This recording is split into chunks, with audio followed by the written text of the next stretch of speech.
If I were like just an inch taller, that'd be so great. 3, 2, 1. Hello. Today, instead of using my regular mic, I'm going to use my headphone because I'm in a different place and I did not pack a mic. So hopefully this is good enough audio quality for you for now. If you can tell, I'm in a hotel room. I'm currently in San Francisco. I figured I might as well just film a cheeky little video for you all. If you hear city noises in the background, it's because I'm in the city. So today I wanted to film a little video in which I read 5-star reviews of books I didn't like. I saw Jack Edwards do the opposite of this, where he read 1-star reviews of books that he did like, but the other book club members said that I should read 5-star reviews of the 1-star books that I have. And I like that idea because it's a little bit more original than just copying exactly what Jack Edwards did. I have yet to rate any books 1 stars. Like, there are definitely books I didn't like, but I feel like regardless of whether or not I liked a book, I feel bad rating it 1 star. If it's 1 star, I feel like those are the books that it's like, you're not even worth the paper that you're printed on. Or like if I read it electronically, you're not even worth the Wi-Fi cost and the electricity cost. Because I haven't rated any books 1 star, I'm just going to read the reviews of books that I actively just don't like. The first book that I did not like is Every Summer After. If you know, you know. Love in Other Words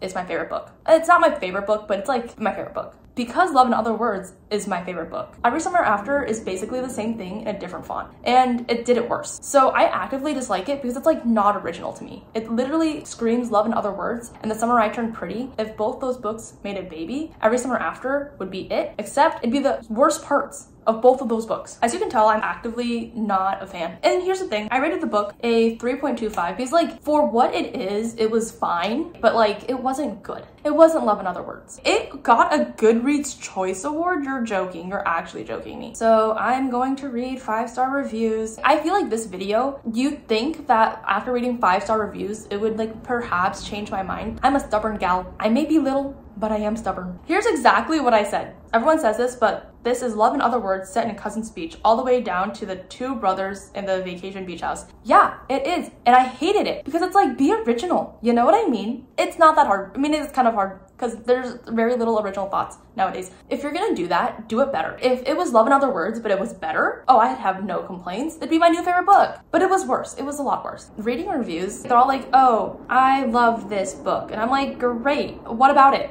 There are not enough words to articulate how much I love this book. It snuck up on me in the best of ways and completely stole my heart. Percy's and Sam's Second Chance at First Love is a must-read for summer 2022, and I swear if you don't love it, I will doubt whether you have feelings. I think that if Carly Fortune didn't plagiarize Love in Other Words and The Summer I Turned Pretty, perhaps I would like this book more because it was just like a copy of a book that I love. No, these are all just so long and I don't want to read such long reviews. I don't know how I somehow got to the 1-star reviews, but I read this 1-star review that says Love in Other Words ripoff with a bonus trope, cheating. I completely agree with that one. I clicked 5 stars, but it's still only showing me like 1-star reviews, so I guess it's a sign. That's too many words. Most of these 5-star reviews is just saying I like this book because it's similar to another one, not I like this book in its own right. If the biggest compliment is like you can copy someone's book really well, I feel like I'm making myself out to be like such a hater. We're moving on. The next book I'm going to read 5-star reviews for is Twisted Love. And this is another book where it's a lot. It's not like I actively dislike it, but I actively don't like it. So I guess that says something. I read it and I was like, this is very smutty. It's very questionable for me. Shout out to the cousin for recommending it to me, even though she knows I don't like smut.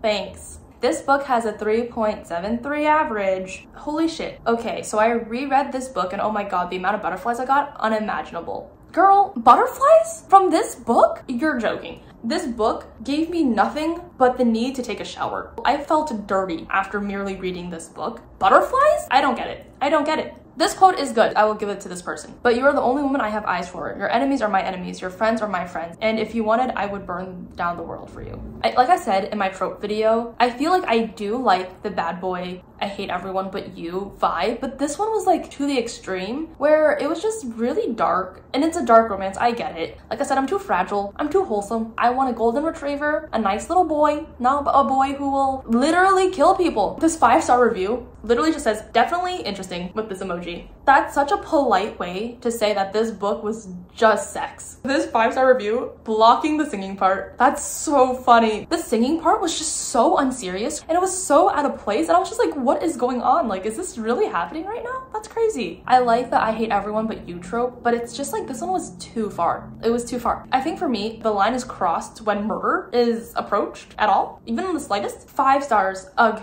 Alex Volkov is just my new husband.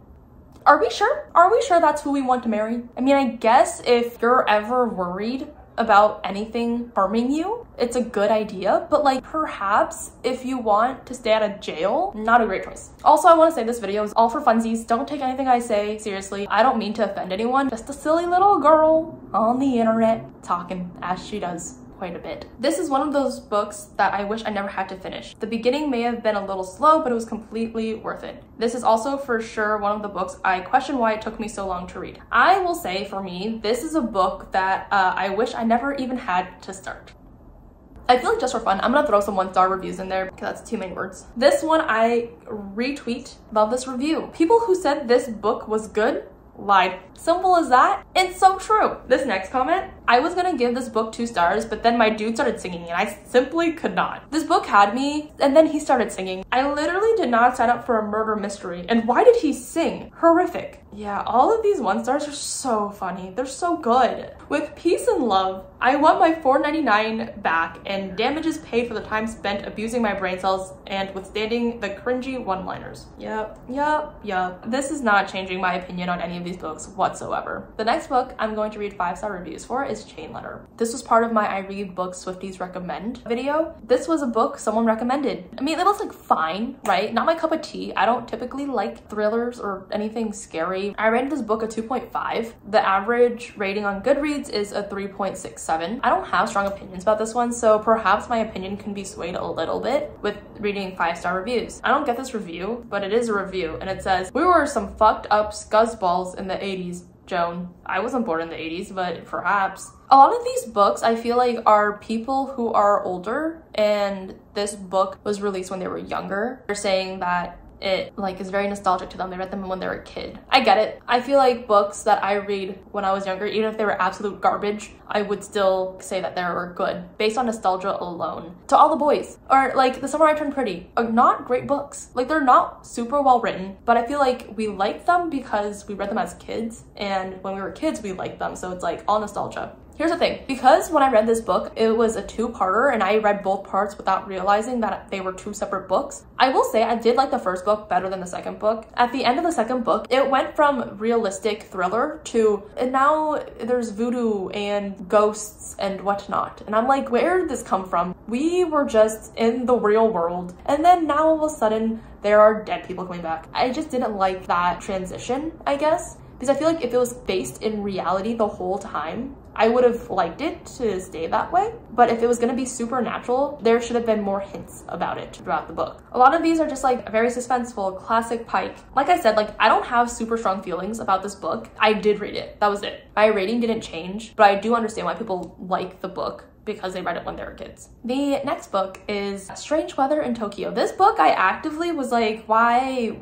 It wasn't because I like disliked it because it was poorly written. I disliked it because it was weak. It was student-teacher romance. I think this was one of the few translated literature books that I've read so far that I did not like. This book has a 3.71 average on Goodreads. The thing about this book is that she calls her teacher, who turns into her like companion, her partner, sensei, the whole book. And I'm like, I just think that's kind of weird, because if you're like calling your significant other sensei, like there's a weird power dynamic there perhaps. It seems a little odd. Like if she dropped that after they like became a thing, perhaps I would not dislike it as much as I do, but because it was throughout the book, I was like, this feels a little weird to me. This feels a little icky. I also just don't really like student-teacher romances. This wasn't a stereotypical romance. It was just like odd. I feel like this was just odd to me. the whole book. I will say that despite the weird plot and whatnot, I do think that this book was well written. Like, I would probably read another book from this author, but I don't think I would do that anytime soon. This book kind of put me off of this author. And also the fact that I thought that this was Mieko Kawakami, because I just saw Kawakami and I said purchase. And then I saw it and I was like, this is a different author. Played myself with that one. I also have 20% left on my phone, so we're just gonna speed around this. A lot of these reviews are in Spanish, which I don't speak or read. Why are these literally all in Spanish? A common word that is popping up in a lot of reviews is strange. And yeah, this book is strange. But like, beautiful? I don't know about that one, Chief. I really don't. I'm reading this review and apparently she doesn't remember his name, so she calls him Sensei the whole time and continues to do so until the end of the book, which is exactly what I said. This review says, so sweet, charming, warm, and sad in a tender way. Not much happens plot-wise, but two main characters are very well developed and real, and it's understandingly sharp exploration of loneliness and aging in an urban city. Lots of lovely descriptions of drinking and food too. I mean, that's true, I guess. Is that enough to give a book a 5-star? I don't think so. Hard for me to explain why I like this so much. I struggled with thinking about how to explain it for a week and I still can't. Its tone is light gray. The writing is fair. Not a lot happens. There is much eating and drinking, and yes, I see dialogue. Sometimes it borders on being twee, and yet by the end, it hit me hard emotionally. And I feel like the fact that this review is like, I don't get it. Perhaps you should rethink that a little bit. Because we're on time crunch, because my phone's gonna just turn off eventually. We're gonna go to the last post. The last post is a book that actually, I strongly dislike. And I feel like this book would be right up my alley, but I read it. And I was like, I want my money back from this bookstore that I bought it. Because this bookstore that I bought it from said, I think it was like, if you like It Ends With Us, you should read this. And I feel tricked. I feel bamboozled. They bamboozled me. Truly, truly, honestly. This book has a 3.42, which is a little higher than it deserves. My issue with this book is that I just feel like it was a disgusting case of pretty privilege. The whole book was just like, he's pretty, she's pretty, so let's be together because we're both pretty. And that was it. That was the whole book. That is so many words. Not quite Renee Carlino's strongest story, nor is it my favorite by any means, but I am incapable of giving her book anything less than 5 stars. So this review basically says, I didn't really like this book, but because I like the author, I'm gonna give it a 5-star. Like, that's silly. That's so silly. Like, this review just says, I love this author. And I'm like, okay, but what about this book? Like, clearly not. This says 5 stars for Micah and Leah. This book will tear your heart out and piece it back together. It did not do any of that for me. Truly, it didn't. It did make me angry. So I guess maybe you're right. It did tear my heart out in the way of like it just contracted it, maybe, perhaps. While reading this book, I felt my heart shrivel a little bit. Most of these reviews are just like, I like the author. This book was not it for me. It truly wasn't. Like I said, my phone's gonna die at any point, so I'm just gonna rush through this outro. Reading the reviews didn't change my rating at all, like literally at all, but it was somewhat interesting to see how some people had the same thoughts as me about the book, but they rated the complete opposite of how I rated it. Like, Every Summer After. Crazy how I literally said something and I said that's why I rated it lowly, and then someone said the exact same thing but was like, that's why it's 5 stars. It goes to show that writing is all about interpretation, baby. Beauty is in the eye of the beholder, and this beholder do not be seeing a lot of beauty in a lot of things, so I am just rambling now. Thanks for watching. I hope you found this entertaining. If I offended you, I'm sorry. These are just my thoughts. A random person on the internet. If you haven't yet and you want to, feel free to give it a like, comment, and subscribe. And I will see you in the next one. Bye.